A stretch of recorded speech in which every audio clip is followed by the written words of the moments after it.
ఇక్కడ పోలీసులు మమ్మల్ని వ్యాన్ లో తీసుకొని పోతా ఉన్నారు. గాంధీ హాస్పిటల్ దగ్గర అనవసరంగా మమ్మల్ని అరెస్ట్ చేసి వ్యాన్ లో గుక్కేసి తీసుకుపోతా ఉన్నారు. ఏ పోలీస్ స్టేషన్ అనేది కూడా కరెక్ట్ గా చెప్పట్లేదు. వాళ్ళకు కూడా కరెక్ట్ గా తెలియదు. వాళ్ళకు పైనుంచి ఏం ఆర్డర్స్ వస్తున్నాయో, గవర్నమెంట్ ఏం ఆర్డర్ ఇస్తుందో తెలియదు. కానీ మమ్మల్ని ఒక దేశద్రోహులాగా, ఓ నక్సలైట్ లాగా, గుండాలాగా పట్టుకొని పోతా ఉన్నారు. ఏడికి తీసుకుపోతున్నారు అనేది కూడా తెలియదు. తిప్పుతా ఉన్నారు హైదరాబాద్ లోపల.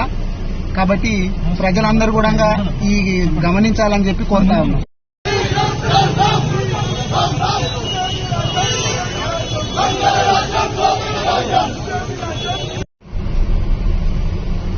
నమస్కారం.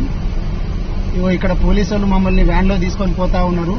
గాంధీ హాస్పిటల్ దగ్గర అనవసరంగా మమ్మల్ని అరెస్ట్ చేసి వ్యాన్ లో గుక్కేసి తీసుకుపోతా ఉన్నారు.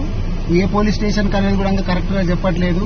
వాళ్ళకు కూడా కరెక్ట్ గా తెలియదు. వాళ్ళకు పైనుంచి ఏం ఆర్డర్స్ వస్తున్నాయో, గవర్నమెంట్ ఏం ఆర్డర్ ఇస్తుందో తెలియదు. కానీ మమ్మల్ని ఒక దేశద్రోహులాగా, ఓ నక్సలైట్ లాగా, గుండాలాగా పట్టుకొని పోతా ఉన్నారు.